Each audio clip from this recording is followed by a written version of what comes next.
Friends, welcome to my channel S M educational theory. এই S M educational থিওরিতে বন্ধুরা আমি এখন ডব্লিউবিপি এবং পিএসসি দ্বারা আয়োজিত সামনে যে সমস্ত এক্সামগুলো আছে তার উপযোগী কিছু ম্যাথ নিয়ে উপস্থিত হয়েছি। আজকে মূলত আমি ম্যাথের মধ্যে থেকে গড় অর্থাৎ মিন নির্ণয় করা শেখাবো এরগুলোর মধ্যে দিয়ে, এই ভিডিওটির মধ্যে দিয়ে। তাই আশা করি যারা এই ম্যাথের বিষয়ে গড় সম্পর্কিত তথ্য এখনও ভালো করে জানতে শেখোনি, আশা করি আজকের এই ভিডিওর মধ্যে দিয়ে তোমাদের সেই প্রশ্ন দূর হয়ে যাবে। তবে চলো বন্ধুরা, ভিডিওর পরপর যে আমি অঙ্কগুলোকে নিয়ে এসেছি, যে ম্যাথগুলোকে করাবো গড় থেকে, তা আমি তোমাদের সামনে তুলে ধরছি। দেখো, প্রথম প্রশ্ন আছে, একটি লাইব্রেরিতে প্রতি রবিবার গড়ে 510 জনের আগমন হয় এবং সপ্তাহের অন্যান্য দিন 240 জন আগমন হয়, কিন্তু এই মাসটা বলেছে রবিবার দিয়ে শুরু হলে তাহলে ওই লাইব্রেরিতে যতজন আসে তাহলে তাদের আগমনের গড় কত। দেখো, খুব সোজা অঙ্ক, অত কিছু ভাবতে হবে না। আমি যে ট্রিকে করাচ্ছি শুধু সেই ট্রিক অনুযায়ী এগিয়ে চলো, দেখবে সফলতা আসন্ন। রবিবার দিয়ে যদি কোনো একটা মাসের সপ্তাহ শুরু হয় তাহলে সেই মাসে রবিবার পড়তে পারে সর্বোচ্চ 5টা। এবার বলা আছে রবিবার দিন গড়ে আসছে কত, 510 জন, তাহলে মোট কত আসছে, মোট আসছে যদি গুণ করো 2550 জন। বোঝা গেছে? আচ্ছা, একটা মাসে যদি 30 দিন ধরা হয় তাহলে 5 দিন যদি বেরিয়ে যায় থাকে কত, 25 দিন, তাই তো? তাহলে ওই 25 দিনে গড়ে কতজন করে আগমন হচ্ছে, তাহলে গড়ে আগমন হচ্ছে 240 জন। তাহলে এ দুটো গুণ করলে কত দাঁড়ায়, এ দুটোর গুণ করলে দাঁড়ায় 6000 জন, তাই তো? তাহলে দেখো, এবার এই দুটোর গড় বার করতে বলেছে, অর্থাৎ এগুলোকে যোগ করে দিতে হবে। যোগ করলে আসবে 8550, 8550 জন। তাহলে আমার এক মাসে কত হচ্ছে, এক মাস হচ্ছে 30 দিনে এক মাস, তাহলে এটাকে যদি ভাগ করা হয় তাহলে উত্তর আসবে 285। বুঝে গেছে? তাহলে এর সঠিক উত্তর হচ্ছে ডি। বলে দিচ্ছি ভালো করে বুঝে নাও, যে রবিবার দিয়ে যদি কোনো মাস শুরু হয় তাহলে সেই রবিবারের দিন সংখ্যা হবে ওই মাসটাতে 5টা, আর অন্যান্য দিনগুলো হবে 30 দিনে যেহেতু মাস তাহলে 25টা। তাহলে 510 জন ইন্টু 5 আর 240 জন ইন্টু বাকি 25, তাহলে দুটোকে যোগ করে 30 দিয়ে ভাগ করলে, মোট দিন দিয়ে ভাগ করলে যা উত্তর আসবে সেটা হচ্ছে গড়। আসবো পরে অঙ্ক। বলছে 16টি ছেলের গড় বয়স 20 বছর। 16টি ছেলের গড় বয়স 20 বছর, তাদের মধ্যে একটি নতুন মেয়ে আসে, ফলে সবার গড় বয়স কী বলেছে, 2 বছর বেড়ে যায়। তাহলে নতুন মেয়েটির বয়স কত সেটা বার করতে বলেছে। তাহলে তোমার খুব সোজা, আগে 16টি ছেলের যে গড় বয়স 20 আছে, তাহলে এদের মোট বয়স কত দাঁড়াবে, এদের মোট বয়স হবে 16 ইন্টু 20, তাই তো? এদের মোট বয়স দাঁড়াবে 16 ইন্টু 20, তাহলে মোট বয়স কত হচ্ছে, 16 দিয়ে 32, 320 হয়েছে। এবার বলছে নতুন একজন আসে, তাহলে একজন যদি আসে, আগে ছিল 16, একজন নতুন চলে এলে আসছে কত, 17, মানে মোট হচ্ছে কত, 17 জন। তাহলে 17 জনের সঙ্গে আমার তো ছিল 20 করে গড়, তাহলে এখন গড় বয়স কত বাড়ছে, এখন গড় বয়স বাড়ছে 2, তাহলে কত দিয়ে গুণ হচ্ছে না, 17-র সঙ্গে গুণ হচ্ছে 22, তাহলে মোট বয়স কত দাঁড়াবে, মোট বয়স দাঁড়াচ্ছে 374, দুটো গুণ করে নেবে। দেখো 374 জন হচ্ছে, অর্থাৎ নতুন যে মেয়েটি এসছে তার বয়স কত, তাহলে তার বয়স হচ্ছে এই দুটো থেকে এর বিয়োগ করলে, অর্থাৎ 320 আর 374 থেকে বিয়োগ করলে যেটা দাঁড়াবে সেটা হচ্ছে 54, অর্থাৎ নতুন যে মেয়েটি এসেছিল তার বয়স হচ্ছে 54 বছর। দেখো কত সোজা। আসবো পরে প্রশ্ন। দেখো, 24 জন ছাত্রছাত্রী অনুদান দেবে বলে চাঁদা আদায় করে, তাদের চাঁদার গড় পরিমাণ 50 টাকা। তাদের শিক্ষকও তাদের সাথে যোগ দেওয়ায় গড় বৃদ্ধি পেয়ে হয় 56 টাকা। তাহলে তাদের শিক্ষক কত টাকা চাঁদা দিয়েছিল, এই অঙ্কটা কিন্তু গুরুত্বপূর্ণ অঙ্ক আছে এবং বোঝার ব্যাপার আছে। দেখো, 24 জন ছাত্রছাত্রী অনুদান প্রত্যেকে 50 টাকা করে দিয়েছে, তাহলে মোট কত দিয়েছে, তাহলে মোট যদি আমাকে বার করতে হয় তাহলে আসছে কত, 24 ইন্টু 50, তাই তো? কত টাকা উঠছে তাহলে, মোট মোট উঠছে 1200 টাকা। 24 50 1200, 5 24 120, 1200 টাকা। এবার শিক্ষক যোগ দিচ্ছেন, তাহলে ছিল কত, 24 জন, শিক্ষক কজন যোগ দিচ্ছেন, একজন, তাহলে হচ্ছে কত, 25 জন। তাহলে এই 25 জন যখন টাকা চাঁদা দিচ্ছে তখন তার গড় বৃদ্ধি পেয়ে কত হচ্ছে, তাহলে গড় বৃদ্ধি পেয়ে হচ্ছে 56 টাকা। তাহলে এর সঙ্গে 56 গুণ, অর্থাৎ 2500 সঙ্গে যদি 56 গুণ করো তাহলে সেটা আসবে কত? 1400 টাকা, তাই তো? তাহলে 1400 টাকা যদি আসে তাহলে শিক্ষক যিনি চাঁদা দিয়েছেন তার চাঁদার পরিমাণ কত? এই দুটো থেকে বিয়োগ করলেই হয়ে যাচ্ছে। অর্থাৎ 1400 থেকে যদি তুমি 1200 টাকা বাদ দাও তাহলে থাকছে কত? থাকছে হচ্ছে 200 টাকা। তাহলে এই 200 টাকাই হচ্ছে শিক্ষক মহাশয় চাঁদা দিয়েছিলেন। ক্লিয়ার? পরে প্রশ্ন আসবো। দেখো, 100 জন ছাত্রছাত্রীর গড় নম্বর 40, পরে দেখা গেল একজন ছাত্রের 53-র পরিবর্তে 83 ধরা হয়েছে, তাহলে সঠিক গড় কত হবে? তাহলে প্রথম কাজ আমার যেটা বলেছি যে 100 জন ছাত্রছাত্রীর গড় নম্বর যদি 40 হয় তাহলে মোট নম্বর কত হচ্ছে? মোট নম্বর হচ্ছে 4000, তাই তো? মোট নম্বর 4000। এবার কি বলা হচ্ছে? বলছে তাহলে 100 জন ছাত্রছাত্রীর গড় নম্বর কোনটা আসবে, সঠিক নম্বর কোনটা আসবে? সঠিক নম্বর আসবে ওই যে 4000 বেরোলো, 4000 বিয়োগ কত বিয়োগ করব? আমার লিখেছিল 83 ধরা হয়েছিল, তাই তো? কিন্তু ধরতে হতো কত? ধরতে হতো 53। তাহলে 83 থেকে 53 বাদ। আবার বোঝা যাচ্ছে না এখানে? দেখো, 83 থেকে 53 বাদ, এবার তাকে কি করতে হবে? তাকে কত দিয়ে ভাগ করতে হবে? না 100 দিয়ে ভাগ করতে হবে। তাহলে এটা যদি তোমরা মাল্টিপ্লাই করে নাও বা ভাগ যা করে নাও, দেখো উত্তর আসবে 39.7। অর্থাৎ এই প্রশ্নটার সঠিক উত্তর আসবে বি। বুঝে গেছে? পরের প্রশ্ন, একটি পরিবারে 2 সন্তান সহ পিতামাতা থাকে, কি বলেছে? তাদের মা ও 2 সন্তানের গড় ওজন 50, তাহলে মোট ওজন কত? দুজনে ভালো করে দেখো, 2 জন সন্তান আর মা, তাহলে কতজন হচ্ছে? 3 জন, তাহলে মোট ওজন হচ্ছে কত? 150 কেজি, তাই তো? এবার কি বলছে? তাদের বাবা ও 2 সন্তান, তাহলে 2 সন্তান আর বাবা 3 জন, তাহলে তাদের যদি গুণ করা হয় তাহলে তাদের মোট বয়স যদি বয়স নয়, ওজন যদি বার করা হয় তাদের হচ্ছে কত? 156 কেজি। এখানে 2 জন আর একে 3 জন, 3-এর সঙ্গে 52 গুণ করলে দেখো 156 হয়। তাহলে এবার যদি শুধু 2 সন্তানের ওজন যদি বার করি, 2 সন্তানের ওজন কত বেরোবে? 156 বিয়োগ 2 সন্তানের গড় ওজন কত বলেছে? দেখো 60 বলেছে, তাই তো?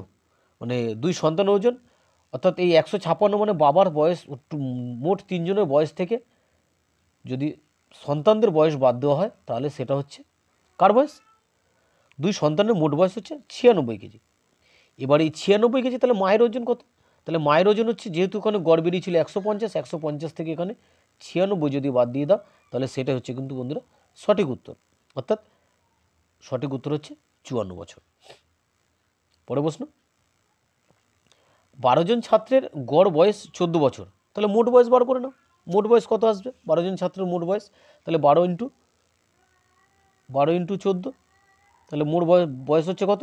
168 বছর, তাই তো? কি বলেছে? যদি তাদের শিক্ষকের বয়স যুক্ত করা হয়, তাহলে শিক্ষক যদি যুক্ত হয় তাহলে ছিল কত? 12 জন। তাহলে শিক্ষক কজন আসছে? 1 জন আসছেন, তাহলে 12 এর একে 13 জন শিক্ষক, তাহলে তখন তাদের মোট বয়স কত?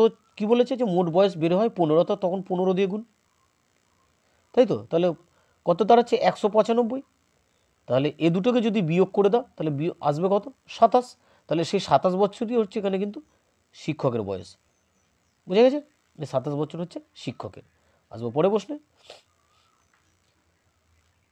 বিরাট কোহলির 7 ইনিংসের যা গড়ের রান, মানে যা রানের গড় ছিল, 10ম ইনিংসে 106 রান করায় তা 6 বৃদ্ধি পায়, তাহলে তার নতুন রানের গড় কত? তাহলে 9 ইনিংসে, প্রথমে এখানে আছে 9টি ইনিংস হবে, এটা একটু ভুল আছে, এটা 9 হবে। হ্যাঁ, তাহলে প্রথম 9টি ইনিংসে তার গড়ের রান ধরে নিলাম এক্স, হয়েছে? তাহলে মোট রান কত আসছে? মোট রান হচ্ছে তাহলে 9x। 10ম ইনিংসে কত করছে সে? 106 করছে। 10ম ইনিংসে 106 করা, তাহলে তার মোট রান কত দাঁড়াচ্ছে? না 9x প্লাস 106, তাই তো? তাহলে শর্তানুসারে দাঁড়াচ্ছে এটা কি আমার? তাহলে দাঁড়াচ্ছে যে 10 ইন্টু এক্স প্লাস 6, 6 বৃদ্ধি পেয়েছে বলেছে, এক্স প্লাস 6 সমানই হচ্ছে 9x প্লাস 106। তাহলে এখান থেকে এক্সের যে মান, সেই এক্সের মান বেরোবে তোমার হচ্ছে 46। কিন্তু 46 তো আমার উত্তর চাইনি, কি বলেছে এখানে? তাহলে তার রানের গড় কত বৃদ্ধি পেয়েছে, তাহলে 46-এর সঙ্গে যেহেতু 6 রান বৃদ্ধি পাচ্ছে, তাহলে সেই 6 হচ্ছে কিন্তু এখানে যোগ হয়ে যাবে, অর্থাৎ 52। অর্থাৎ তার নতুন রানের গড় যেটা আসবে সেটা হয়ে যাচ্ছে কিন্তু সি 52। আসবো পরে প্রশ্নে। 50, 56, 44 জন 3টি গ্রুপে ছাত্রছাত্রীদের গড় নম্বর বলা আছে 55, 52 এবং 40। তাহলে সমস্ত ছাত্রছাত্রীদের গড় নম্বর কত হবে? তাহলে প্রথম যে গ্রুপ আছে তাদের হচ্ছে 50, এদের মাল্টিপ্লাই হচ্ছে 55, তাহলে এ দুটো গুণ করলে হয় 2750, তাই তো। তারপরে 56 ইন্টু আসছে কত 52, এদের মোট রান হচ্ছে 29, 12। আর শেষে কে আসছে, শেষে আসছে দেখো 44 গুণ 40, তাহলে এদের আসছে কত 1760। অথবা মোটটাকে বার করে নিলাম। এবার মোট নম্বর কত হচ্ছে, মোট যে নাম্বার পাচ্ছে মোট নম্বর, এটা যদি যোগ করো দেখবে 7422, এটা মোট নম্বর আসবে। আর সংখ্যা হচ্ছে কতজন, মোট আছে কতজন, মোট যদি যোগ করে নাও 50, 56 আর 44, এদের যদি যোগ করো এদের যোগফল আসবে 150। তাহলে গড় বার করতে বলেছে, অর্থাৎ গড় বার করতে গেলে একে 150 দিয়ে ভাগ করলে যা আসবে সেটাই উত্তর হচ্ছে এই প্রশ্নটির, অর্থাৎ 49 দশমিক কত আসবে 49.48। ভাগ করে দেখবে, বুঝে গেছে। পরে প্রশ্ন। এক ব্যক্তি কল্যাণী থেকে মুম্বাই গেলেন, এক ব্যক্তি কল্যাণী থেকে মুম্বাই গেলেন 10 কিলোমিটার ঘন্টা বেগে, আবার ফিরে এলেন 15 কিলোমিটার ঘন্টা বেগে, তাহলে তার যাতায়াতে গড় বেগ কত? 4টে অপশান আছে, তোমরা দেখো।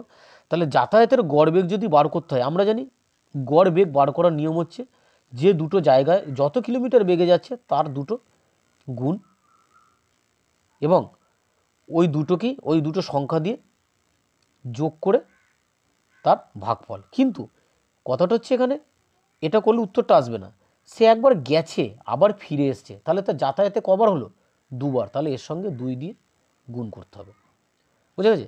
তাহলে যদি করো এটা দেখবে 10 গুণ 15 গুণ 2, নিচে হচ্ছে 10 আর 15 25, কাটো 5 3 15, 5 5 25, 5 2 10, তাহলে 2 3 6, 6 2 12 কিলোমিটার পার ঘন্টা বেগে, অর্থাৎ এই প্রশ্নটার সঠিক উত্তর হচ্ছে ডি।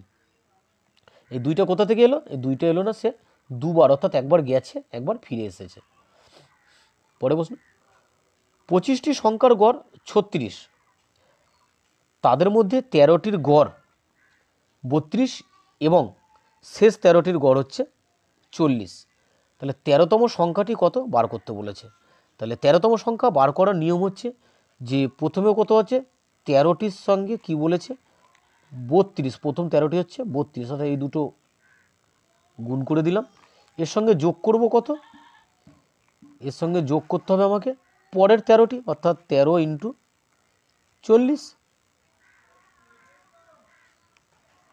তাহলে এটা যদি করি এখান থেকে আমাকে এটা এ দুটো গুণ আর এ দুটো যদি গুণ করি, তাহলে এ দুটো গুণ করলে হয় 416, প্লাস এ দুটো গুণ করলে হয়, অর্থাৎ 13 আর 40, 4 13 52, 520, তাহলে 520 যদি এর যোগ, এবার এই যোগফল থেকে এই যোগফল যদি করি 6 2 আর 1 3, 5 আর 4 9, 936, তাহলে 936 থেকে আমাকে বাদ দিতে হবে কত, বাদ দিতে হবে প্রথম যে 25টি সংখ্যার গড় আছে, এই 25টি সংখ্যার গড় হচ্ছে 900, ওইটা গড় হচ্ছে 36, তাহলে মোট সংখ্যা হচ্ছে 900, তাহলে বিয়োগ করলে যা উত্তর আসবে সেটাই হচ্ছে আমার 13তম সংখ্যাটির গড়।